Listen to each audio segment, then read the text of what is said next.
These are the planes that won wars. Proud veterans of the days when heroes fought in the skies. You don't fly it, you actually strap it on, and then you are one with the aeroplane. In hangars and workshops across Britain, engineers and enthusiasts are fighting a desperate duel against corrosion.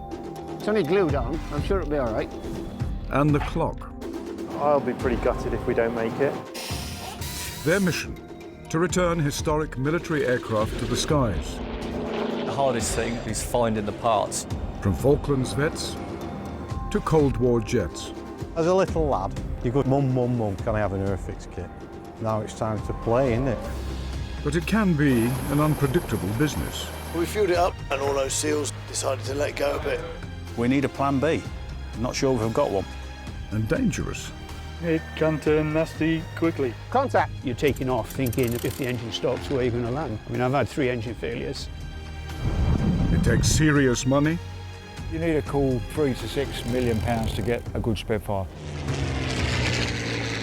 And total dedication. Minus 28. Some of the tools are freezing up. 15 minutes of holding a screwdriver, you can't feel your fingers.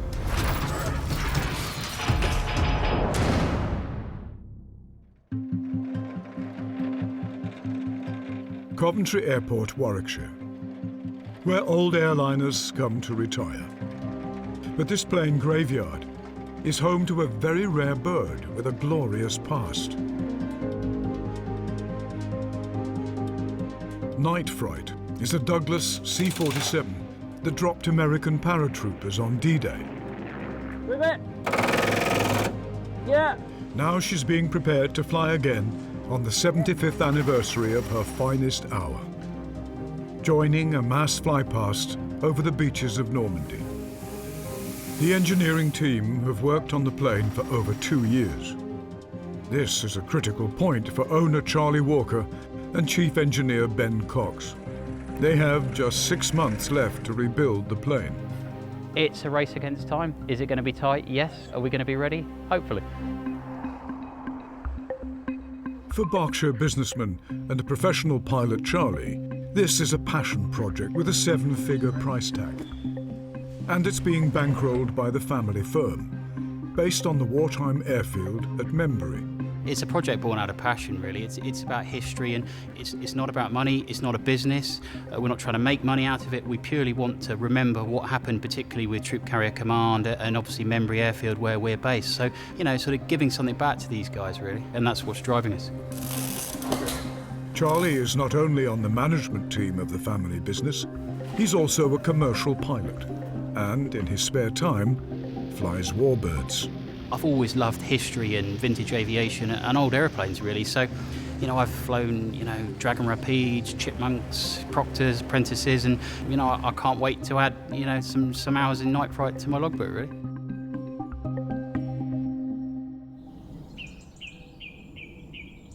"75 years ago, Membury was the centre of another massive logistical operation, the Allied invasion of Europe.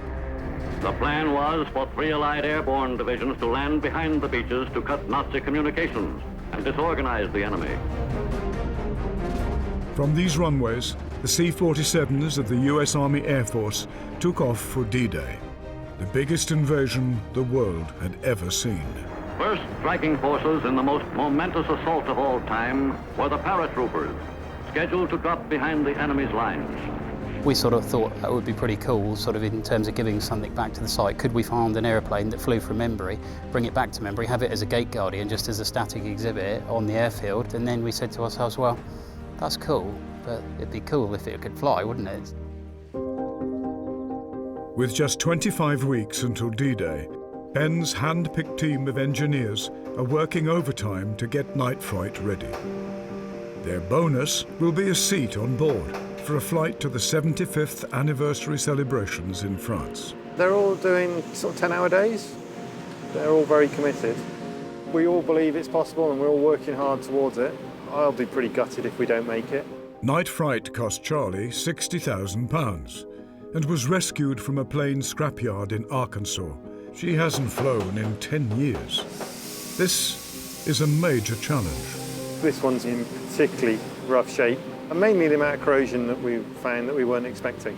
You know, you find a lot of old paint and grime under the floors particularly. This aeroplane's been a freighter carrying chickens and sheep, and you can only imagine what's gone down onto the floor there. And we've replaced pretty much every floor beam in the aeroplane. We weren't actually expecting to change any.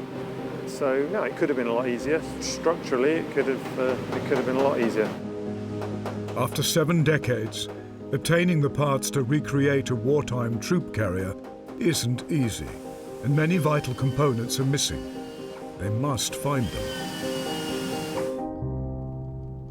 We've been looking all over the world for parts. We found stuff on Facebook, on eBay, everywhere. We've scoured the globe really to try and find what we need. Charlie has harnessed the power of social media, involving thousands of enthusiasts in his project.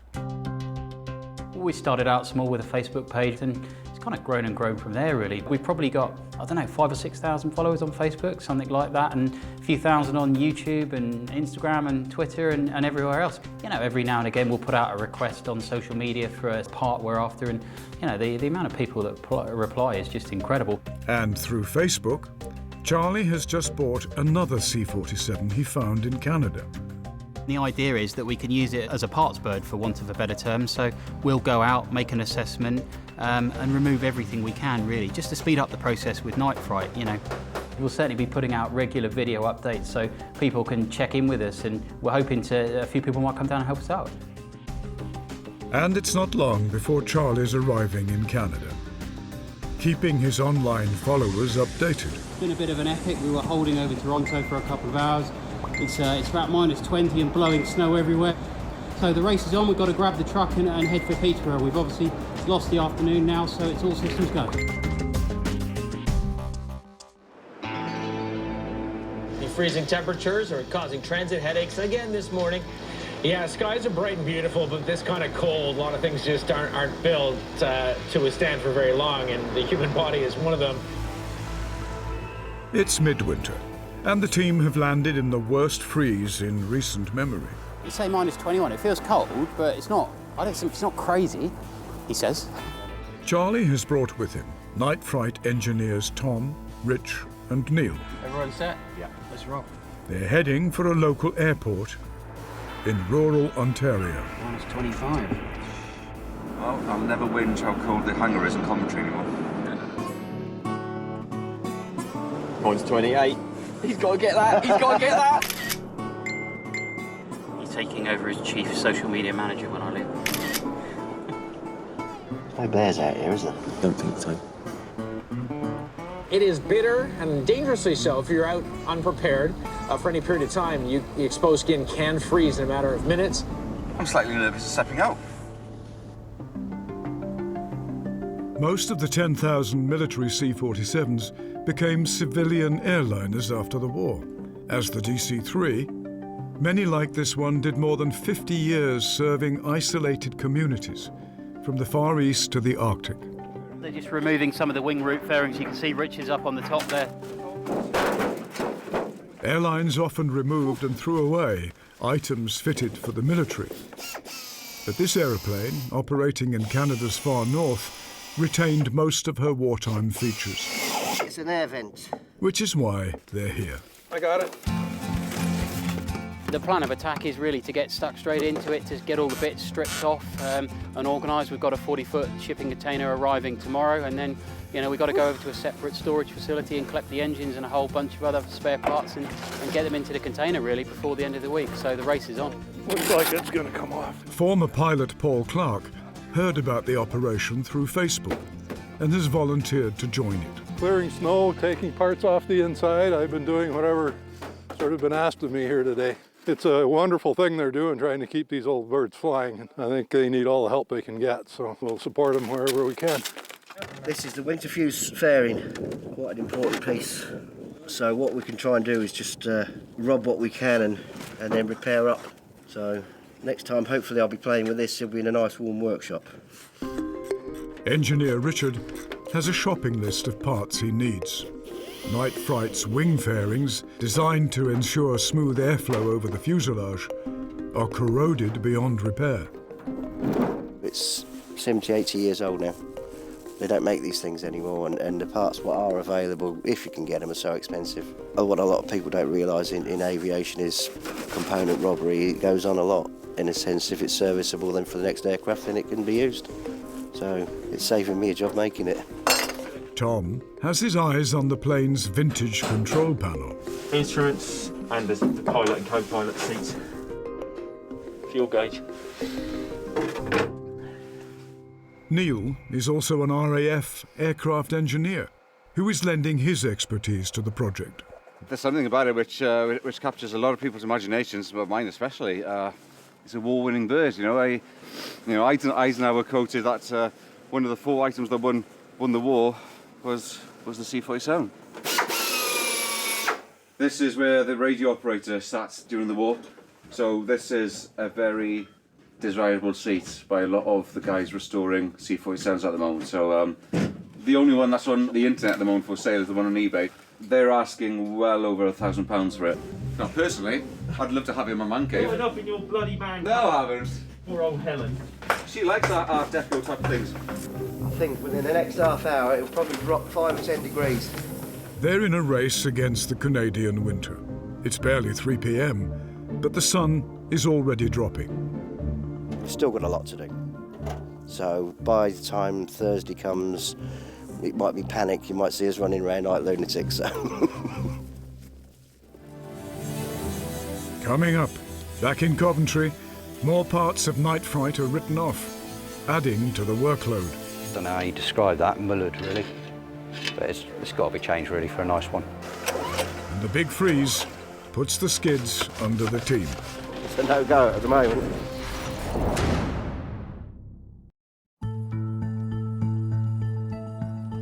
While most of the Night Fright team is in Canada dismantling a decommissioned C-47 for parts, back in Coventry, Simon is painstakingly replacing all the window frames in the cockpit.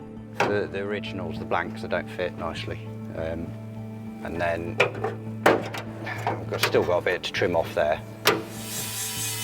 Because the aircraft's not perfect to drawing, the new one won't fit exactly in, so you've got to bodge about trying to get it to fit nicely and then drill the holes. A lot of the C-47s were built in a hurry for the war. They weren't expected to last 75 years. Wear and tear and poor maintenance over the years means many parts need to be replaced to make Night Fright fit to fly. Double holes like that are not really acceptable. That sort of, I don't know how you describe that, mullered really, but it's got to be changed really for a nice one. All this takes time, and jobs like this can't be rushed. But D-Day is drawing ever nearer. I don't think there's anything that's unmanageable, just you don't know what you're going to find. You know, we came up here, we found one piece of corrosion here. When we looked further, every single one had to be changed. You know, and that's what you're dealing with. So it's gone from being able to blend out and maybe scarf something in to having to strip out the whole cockpit and spend 2-3 weeks repairing each frame. The detail in the workmanship is at the heart of this project, and nobody is cutting corners, but there's a lot of work to do.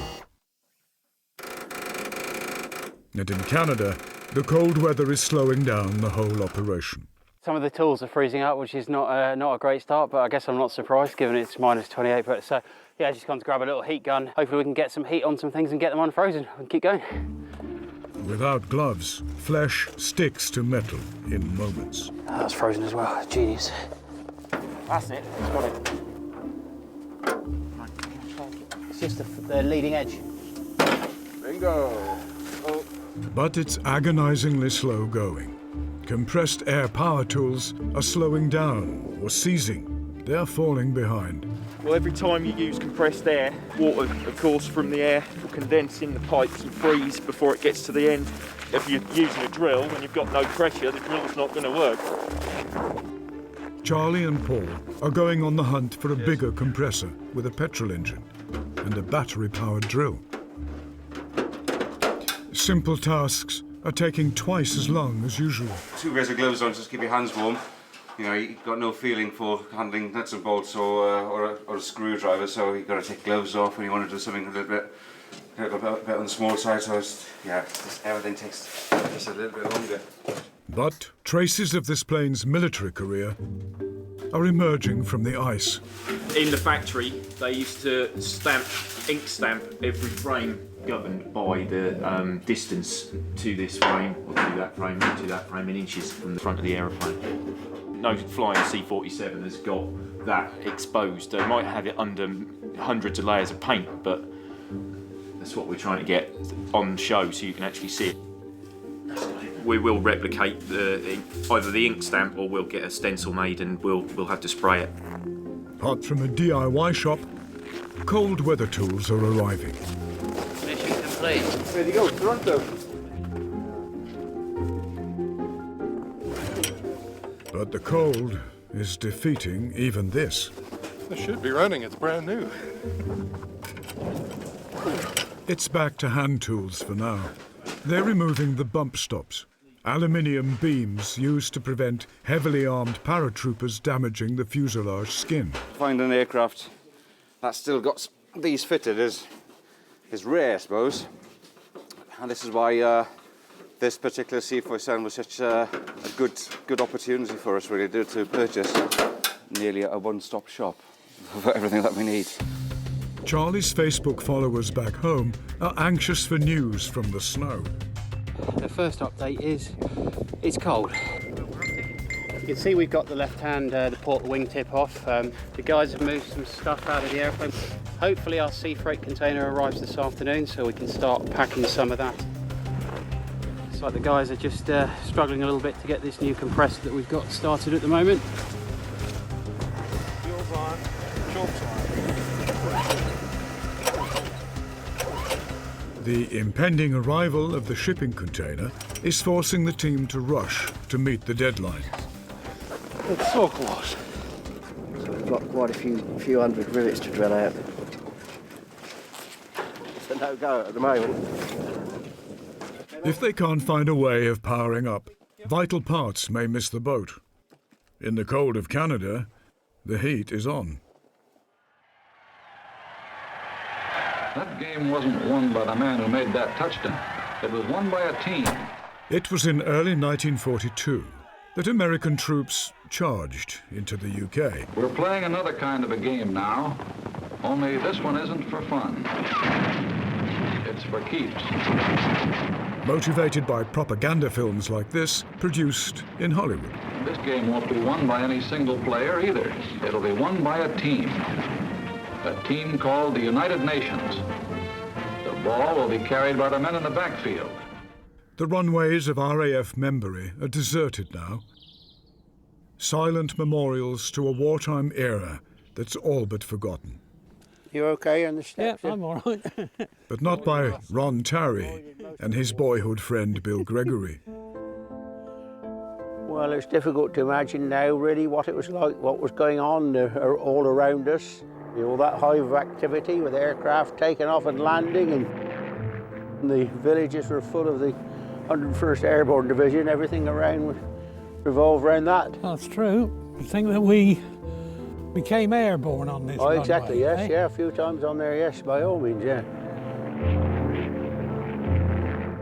In 1944, they were teenage air cadets, but adopted as mascots by the newly arrived American air crews at Membury and neighbouring Ramsbury. Silence on the surface now down there. Yeah, you can't imagine what a busy place it was. That's true. All those lovely C-47s going yes, down exactly, that yeah. The two old friends are about to see remarkable colour footage, a newly discovered film shot by one of the servicemen in the lead-up to D-Day.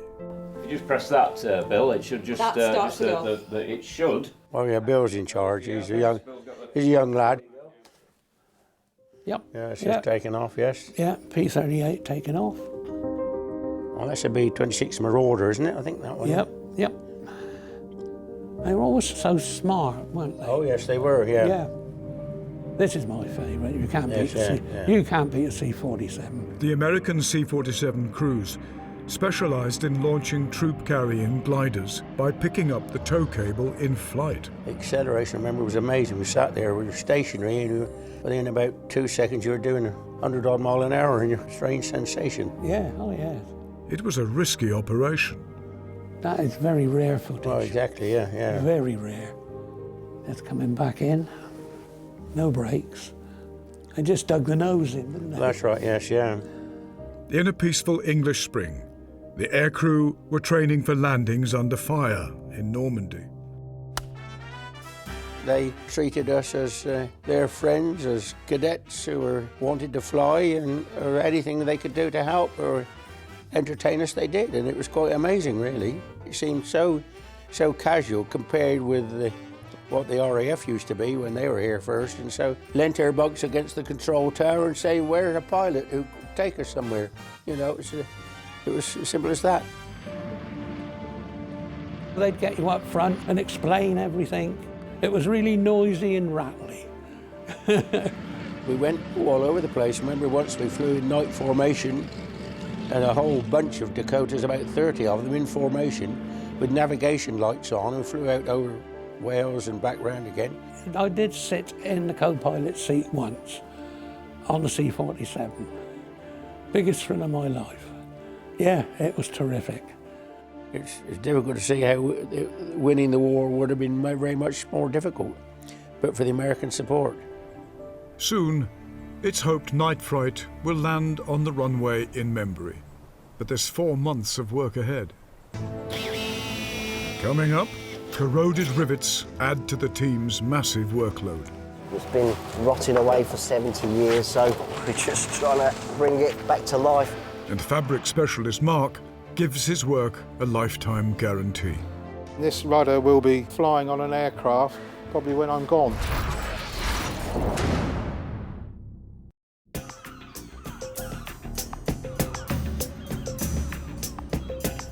On the shores of the Solent, in another workshop, more vital components of Night Fright are being repaired.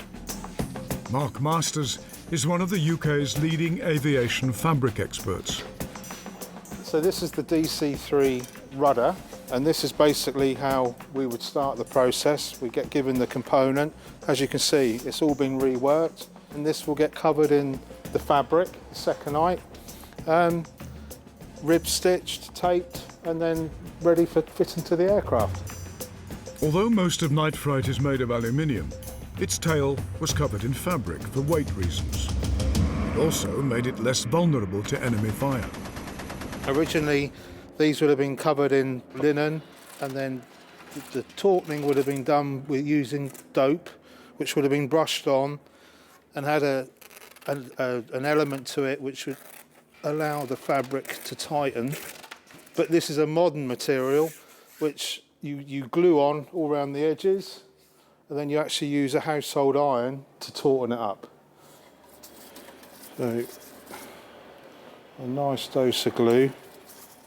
Mark is following in the brushstrokes of the workers at the Douglas Aircraft Company who turned out enough planes to drop 50,000 paratroopers on D-Day. I think that's the difference for me, is I'm thinking I'm doing this because I'm preserving the aircraft now, rather than doing something which potentially could fly for a few hours and that would be the end of its life. Properly done, fabric control surfaces can last 30 years. This rudder will be flying on an aircraft probably when I'm gone, and quite possibly still have the same fabric as we're fitting on it now. Back on the other side of the Atlantic, the weather has gone from bad to worse. Welcome to sunny Canada.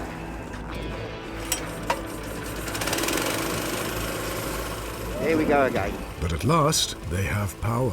Oh, just a fuel problem, oil it up. So, fingers crossed. We can rip into it now. Without it, we'd be no chance. As you can see, I've got a lot more air pressure as well. Without computer-aided design, 30's aircraft were over-engineered, capable of withstanding far greater stresses than were necessary. So it makes them hard to take apart. We need to get the cargo floor out. So the cargo floor is in 3 strips in a way, 3 planks from the aft bulkhead all the way up to the forward bulkhead. So that's a lot of rivets. 250 per side, up to 7. The weather is getting worse, adding wind chill to their problems, and the lorry is on its way. Hour and a half to be here. It's a real race. We got a lot of stuff to pack. That's the problem, it's getting a bit unruly, isn't it? Okay everyone, bit of an afternoon update for you here in Peterborough. Neil and I took off the tail cone this morning. You can see the instrument panel there. We've taken, well, pretty much all of the gauges and instruments out. The aim is obviously to take all of this original cargo floor out of the aircraft. That's one of the key things that we came for, really. It's a big rig and a big load. Trying to get some organisation amongst that lot. Yeah, it's going to be an interesting day tomorrow, really. Wants to go this way a bit. This way, this way. A winter sea crossing of the Atlantic means they must carefully pack their haul of components. One loose item could wreck many more.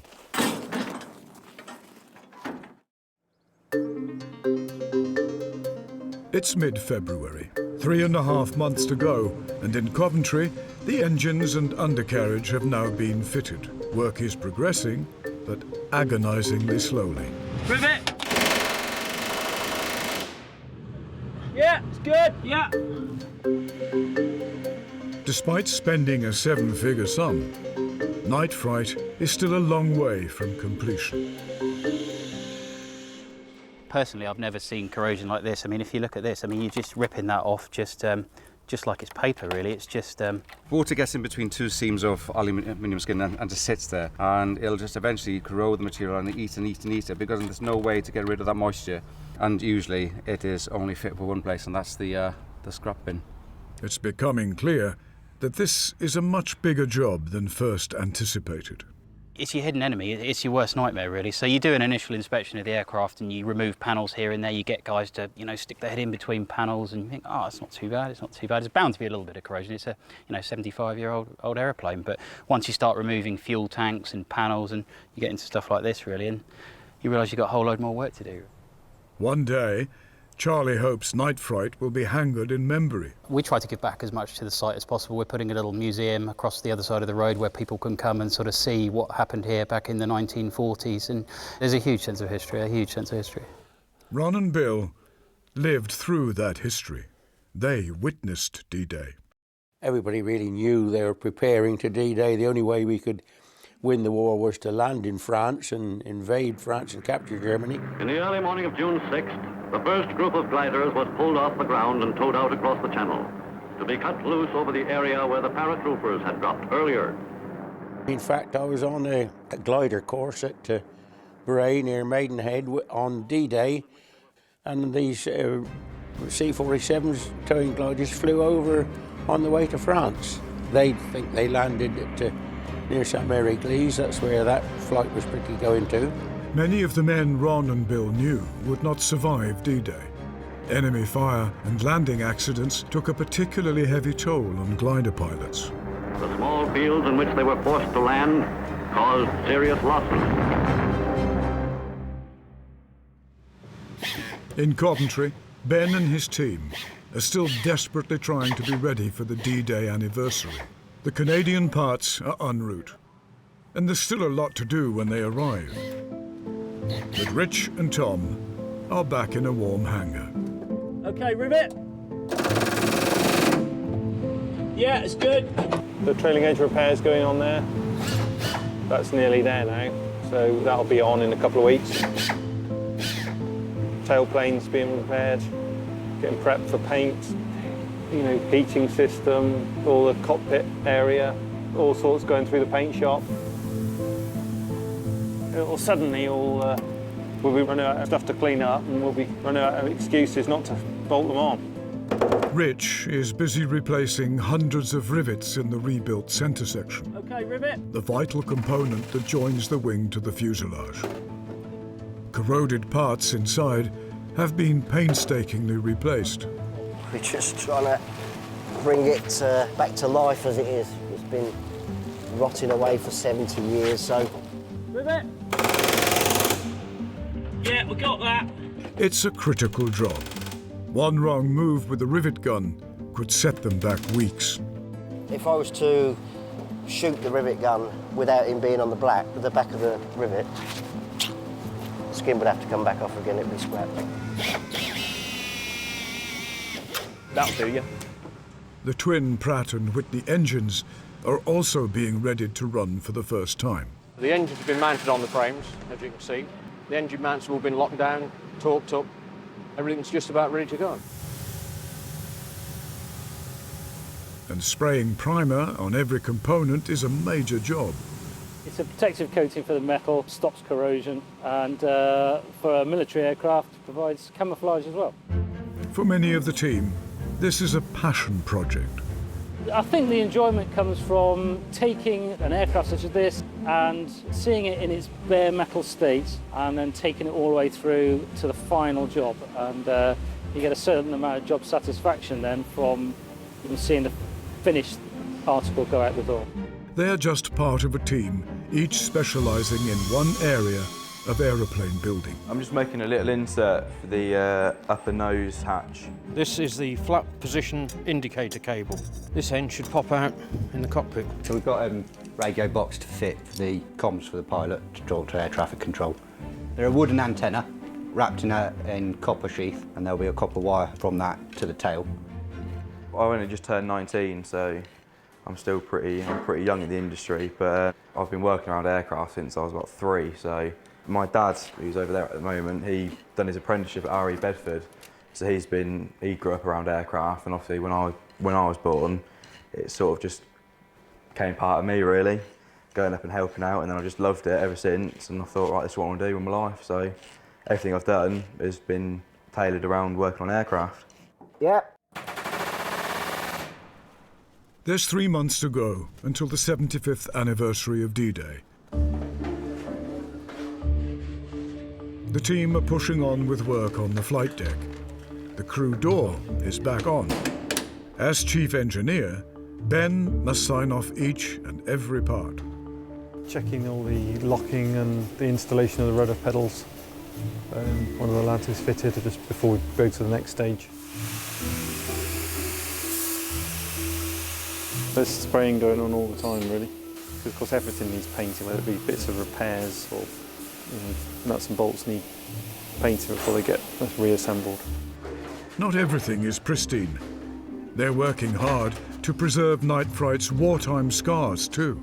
On one of the first D-Day missions, it took over 100 hits and it was out of service for a couple of days. So you can, if I just sort of point to one of the cannon holes there at the top, just above the hamburger door. So I've got a great picture of the co-pilot James Hart pointing at that. It's pretty cool to keep these sort of battle scars and sort of patch round them where you can, so you can preserve it and for people can see, see what happened really.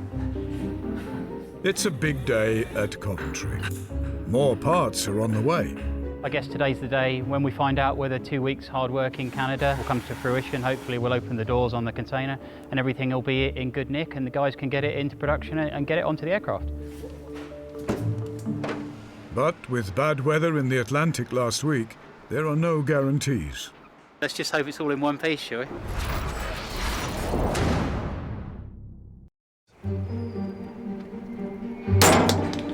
It's a big day at Coventry Airport. The container has finally arrived from Canada, and it's good news. It's all right, isn't it? I hope so. Although a wheel has come loose, it hasn't damaged anything else. You lash everything down as much as you can, all being well, it gets to the other end and it's still in roughly the same place. Straight into the paint shop, Tom. Straight to the paint shop. There's all sorts of little treasures that we gained when we were out there really, and sort of lots of parts that all speed up the process, but the really rare items are the paratrooper benches and the cargo floor really, so we're pretty happy with that. So we've gone from about -30 to what, +10? It's only a 40-degree swing. 5 years ago you couldn't give it away and now everybody wants it. A DC-3 has become a collector's item rather than a workhorse, I think. People have realised they're worth saving. Some stuff's more urgent than others, really. I mean, some items will literally probably go into the paint stripping bay today, if not tomorrow. So, some of it's pretty urgent. Other bits are sort of longer term. But yeah, it's a great result in terms of the parts haul. and Ben's other renovation projects are largely on hold. This is one of the biggest, fastest Warbird restorations attempted for years, and already they're well behind. We're just in the throes of putting the cockpit back together. Instrument panel's being painted today. That'll be in towards the end of the week. Tailplane is it's just ready to be mated and go back in. That'll happen in the next couple of weeks, I imagine. But despite the team's best efforts, and with just 6 weeks to the D-Day anniversary, Ben has made a painful decision. We've been aiming to get it to Normandy for June the 6th. That's not going to happen, unfortunately. So we're a little bit behind schedule, obviously. There's been a lot to do, a lot more than we expected. Realistically, it's going to be towards the end of the summer, September time. Yeah. Disappointed, frustrated? Yeah, definitely. Of course I am. That was, that was something that was really important to us, and we wanted to hit that major milestone. But, would we have ended up rushing a little bit to make that deadline, cut a few corners? Yeah, probably we would. And would the aircraft have been what I call ready and perfect? No, probably not. So it allows us that bit of extra time to concentrate on areas that, perhaps we wouldn't have. And there's still lots of great things to look forward to. So yes, disappointed, but excited still. But Ben has a plan B. We've got another DC-3 here at Coventry that hasn't flown for a little while. We were intending to put that back in the air when this one was finished. So we're going to bring that one to the front of the queue and get that done. We're confident we've got enough time and go in that one instead.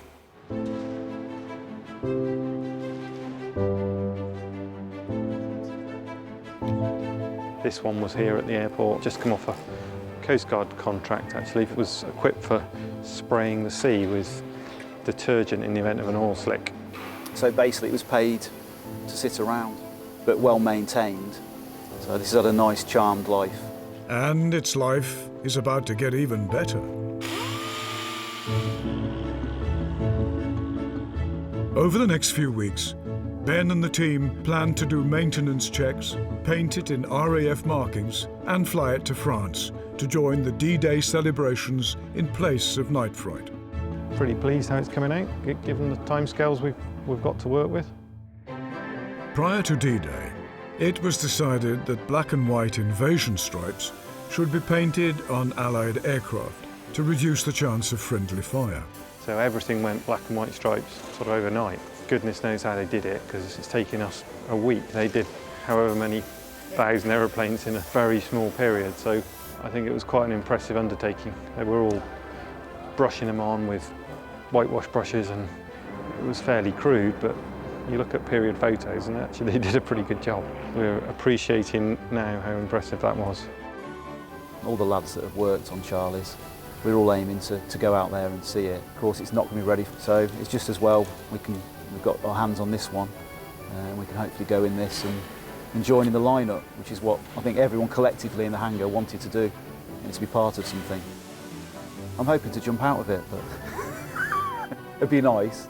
All you have to do is jump, apparently. It's not difficult. A week later, the paint has dried, and the props have been overhauled, ready to go back on. That's it. They're solid aluminium blades with a steel hub. They're held on with as with most things, a great big nut. Without a catastrophic failure, that can't go anywhere. The next set of checks and tests now need to be carried out.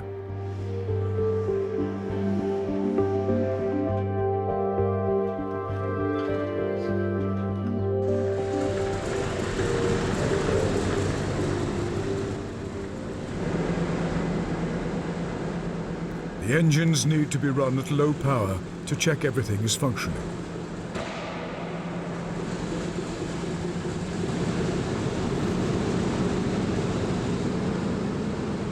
Very happy. Only a couple of little minor snags, but that was to be expected. My gut feeling from what I've seen today is it's all right. And they're in good company. Another C-47 has called in for some scheduled maintenance before it too goes to the celebrations in France. This particular aircraft, that's all brother. It flew as the lead of the main invasion, airborne invasion on D-Day. It led over 800 other C-47s across the English Channel. Ben has been kind enough to help out the crew. There's a very strong bond and camaraderie. It takes a lot of work to keep these airplanes flying, and we'll only be successful if we work together to make that happen. And happen it has. The team's newly acquired DC-3 has been weighed. Engines have been checked for leaks. It's had low power runs, high power runs, magneto checks, more prop tests, flight tests, then filter tests. It's now June the 6th, D-Day, and they are ready to go. We didn't think we were going to make it. Insurance has come through at the last minute, so we'll fly DC-3 and D-Day markings across the channel on the 75th, so very happy. Sadly, we're not going to make it in Night Fright. You know, we're 75% of the way down the road. We've just got to have a final push across the line.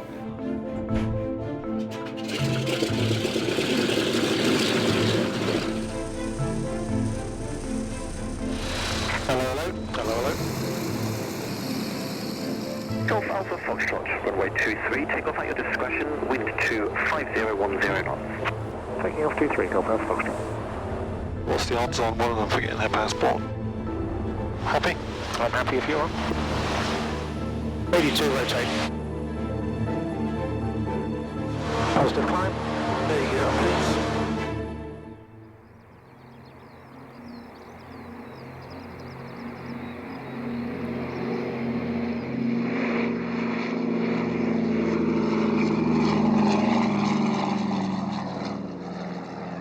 Ben and the team are airborne after all.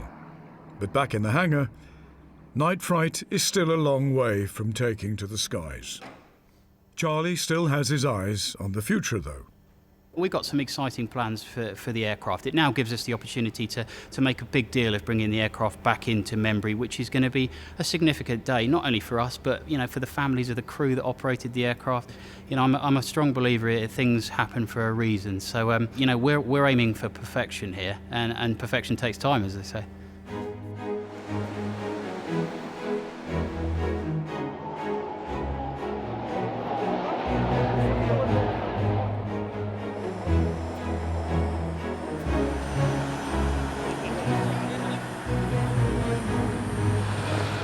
In Normandy, Ben and the team are dropping into the biggest wartime anniversary in years. Fantastic. We've been working hard for the last 8 weeks, so really pleased to have made it. And it was a beautiful day, so it was a super trip. So I might not be grinning from ear to ear outside, but I am inside. The whole event is a huge tribute, isn't it? So to take part in that with an airplane, especially ours, and painted in RAF markings. So yeah, it was good as a tribute to them. We're patriotic Brits after all. In Coventry, Night Fright still waits for her return to the sky, but the team have a new target. Late 2020.